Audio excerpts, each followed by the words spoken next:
of the Assembly, the Speaker shall inform the Speaker of the Senate of that resolution within 2 days. You will find this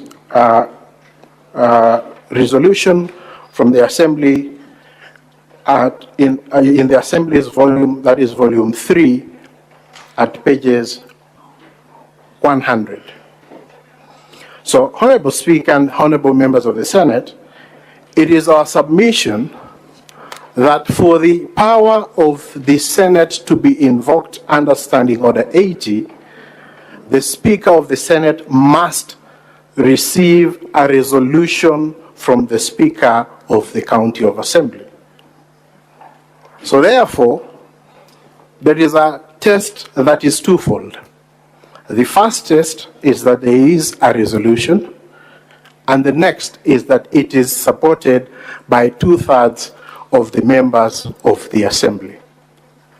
Honorable Speaker and honorable members of the Senate, in forwarding this resolution, the Senate standing orders, the third schedule of the standing orders, and the Senate's guide manual on the procedure and rules for removal of county governments developed in 2025 require certain documents to be submitted together with the resolution.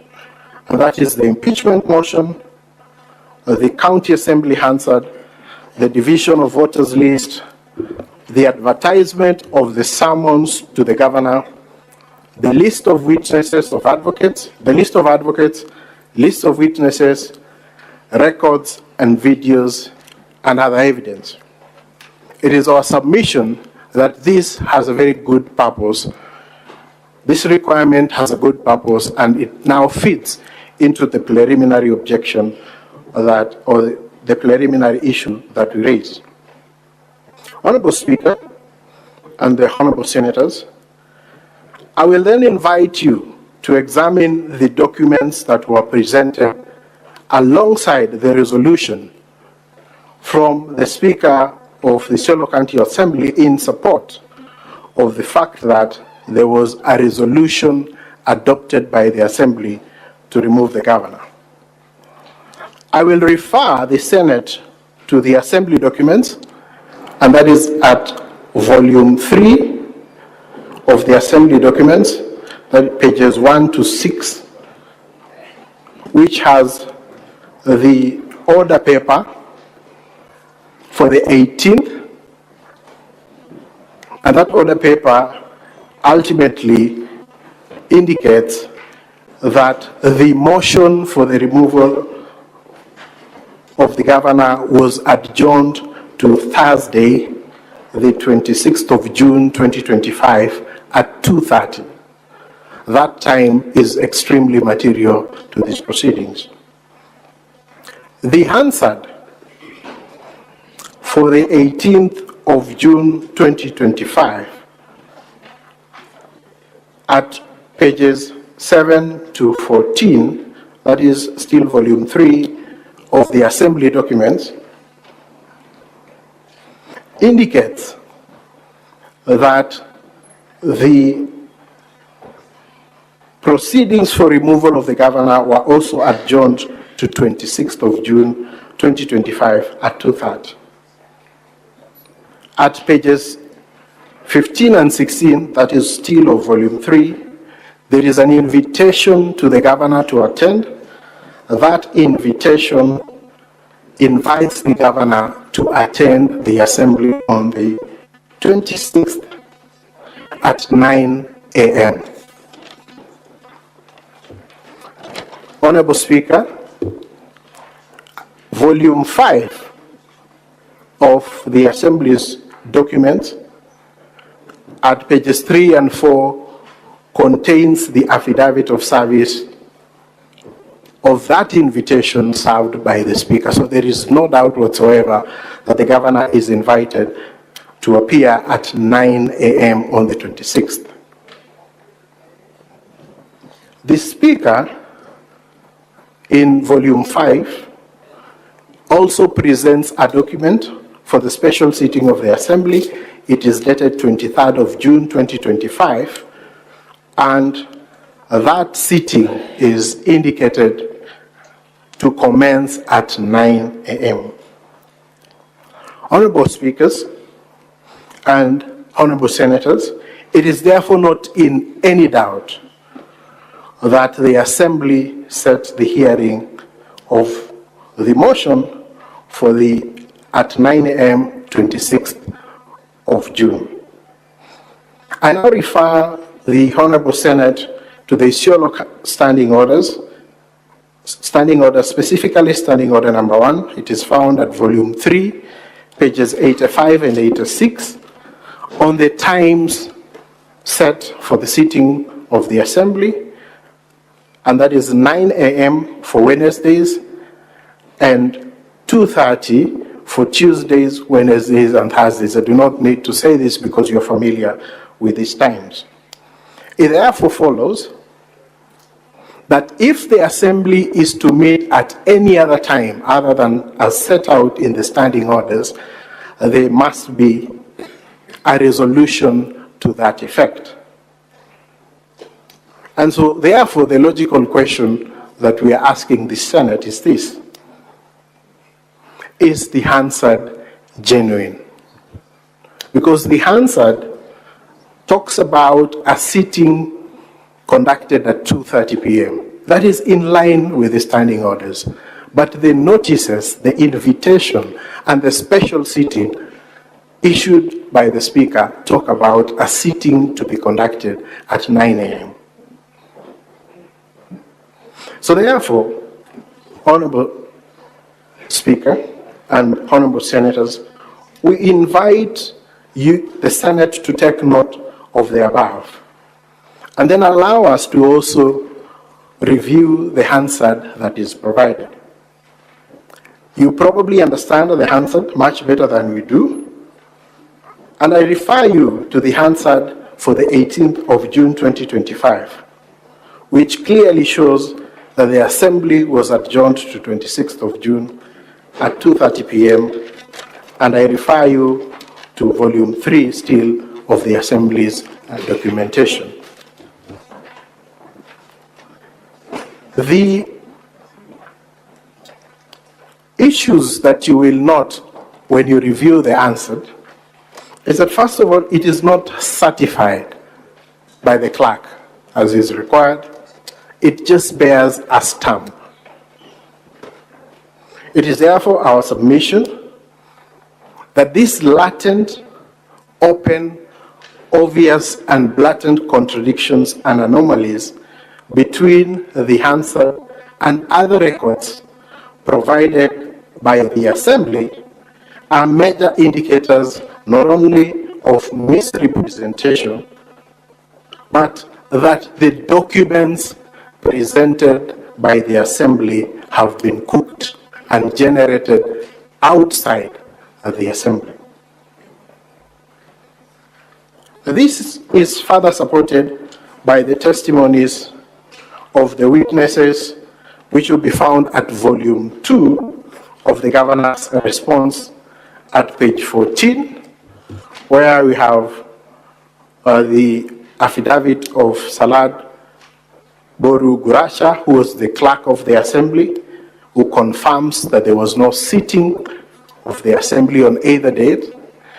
There is an affidavit by the Leader of Majority, Diba Ali, at pages 41 to pages 45, who confirms there was no sitting of the House Business Committee to deliberate and set out the order papers.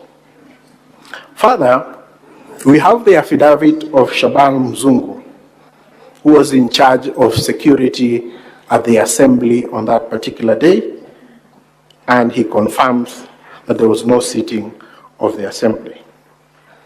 Honorable Speakers and Honorable Senators, we expect that the Assembly will try to persuade you that the issues we raise are not preliminary and they require a full evidential hearing. But allow me, Honorable Speaker and Honorable Members of the Senate, to refer you to the Assembly's submissions on the preliminary objection, because they have filed submissions on the preliminary objection and they have quoted a decision. And the jurisprudence from the courts is that a preliminary question is determined on the presumption that the facts pleaded are true. The facts that we are raising are the facts that have been pleaded by the Assembly. And that preliminary issue, when determined, may as well as dispose of the suit, and it is for that reason that we raise it as a preliminary issue, because if this Honorable House was to find that there was no sitting of the Assembly, then we cannot proceed with the hearing of the impeachment motion.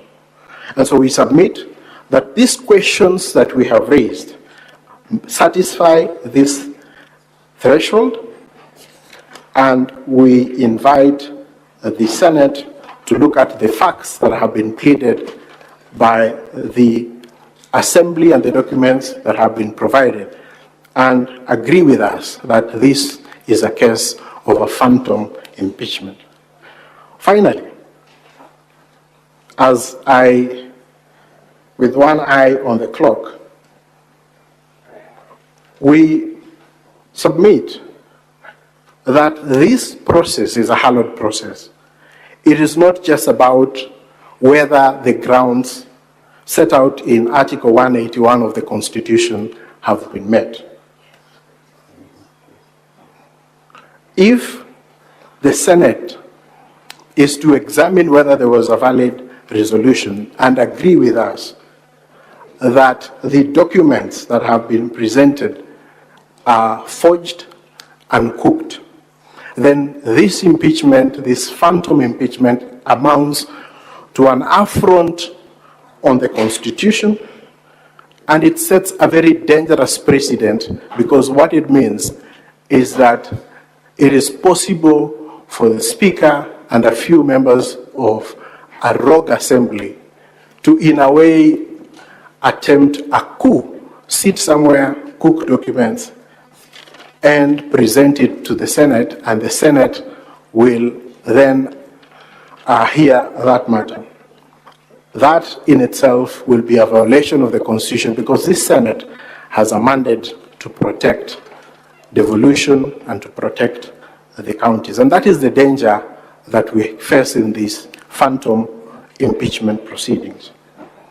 Honorable Senators, the impeachment proceedings not only put the governor on trial, it does the same for the Constitution. It does the same for the Senate, for the members of the County Assembly, for the witnesses, for the lawyers on either side, and ultimately, the Kenyan people. It is our humble submission that the Kenyan people vested the power of impeachment in the Senate because they expected that the senators had special qualities, numbers, and temperament to rise to the occasion, and we urge this House to rise to that occasion. Finally, before I cede ground to my fellow counsel, allow me, Honorable Speaker and Honorable Senators, to just remind you of the words of Alexander Hamilton, one of the founders of the American Constitution, on the power and the question of impeachment. Hamilton explained that the senators were seen as the ideal arbiters in an impeachment process because the Senate would be a tribunal sufficiently dignified and sufficiently independent of the actual interest aligned in the subject of an impeachment. We urge this House to rise to this occasion, and we respectfully urge the Senate to review the material that we have provided and to find that there was no sitting of the Assembly that gave rise to the resolution that is before you for consideration. And Honorable Speaker and the Honorable Senators, I thank you for the opportunity you have accorded us to address you on this issue, and I invite my senior Elisha Ongoya to take us on the second limb of our preliminary issue.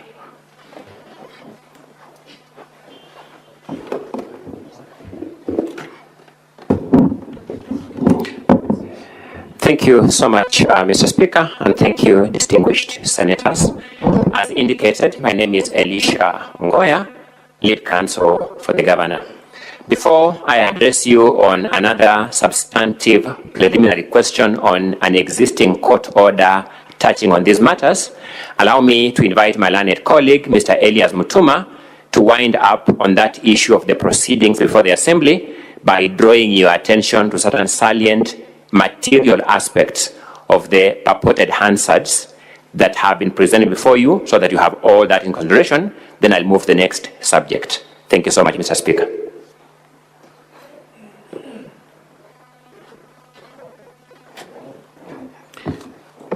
Thank you, Mr. Speaker, sir, honorable senators, for the opportunity.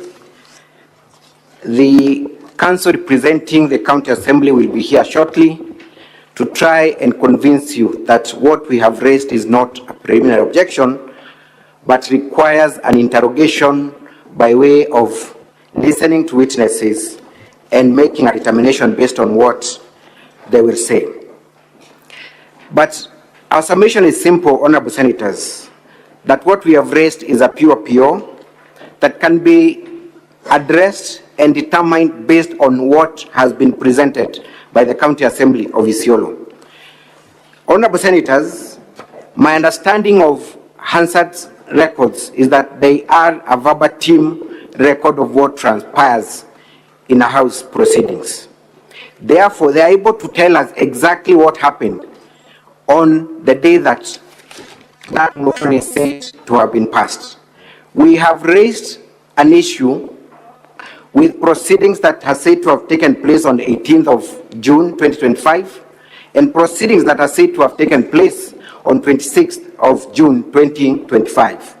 Honorable senators, with your kind permission, kindly hold your volume 3 of the County Assembly's documents.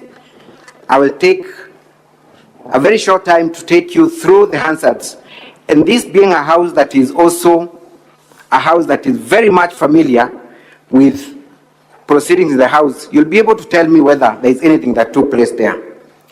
At page 7 of that bundle, we have been presented with what is said to be the proceedings of 18th of June 2025.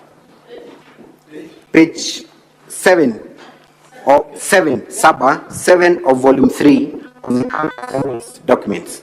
Page 7. We see the House purportedly sitting for the first time. There is no communication from the chair. There is no calling of orders by the clerk. Straight away, the mover of the motion proceeds to execute the business of the day. Look at it. It is straight away withdrawal of the motion on the impeachment of Isiolo County Government dated 10th June 2025. What does it begin with? Honorable Abubakar Godana. Honorable senators, who presided over this session? There is no invitation from the Speaker for the mover of the motion to proceed and execute the business of the day. Let's proceed. Honorable Abubakar Godana proceeds and proposes a motion to withdraw the previous motion and invites two members of the County Assembly, Honorable Nicholas Lorot and David Nyoro, to second the motion. Without again the intervention of the Speaker, these two members rise and they proceed to second the motion. So who invites them to the floor? Who is presiding over this House? Let's go on. The two members support the withdrawal of the motion, and the Speaker now is seen for the very first time. There is no question put to the members. there is no vote that has taken place, but the Speaker proceeds to say, the members, the notice of the special motion or the removal from office by impeachment, the Governor of Isiolo County issued on Tuesday, 10th June 2025, has been officially moved as requested by the mover, Honorable Bakar, member for Sericho Ward. We now proceed to the next business. So who approved this withdrawal? Who approved this withdrawal? Where is the vote? Let's proceed. Honorable Senators, we proceed to the Hansard now of 26 when the governor is being purportedly impeached. That's at page 23 of the same document. There is a communication from the chair. The first order of business,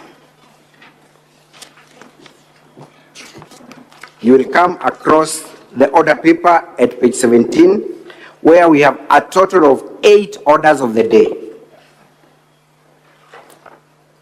8. But when you go to page 23,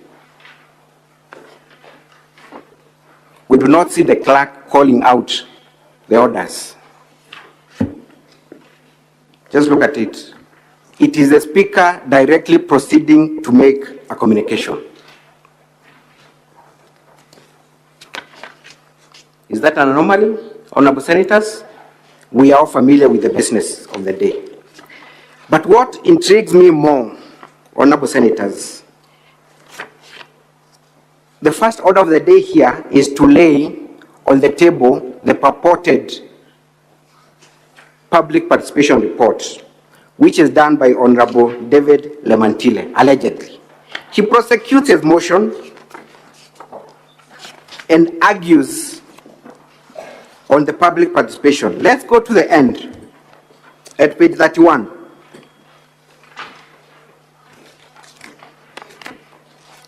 But before that one, let's go slightly at page 30, where he completes his submissions.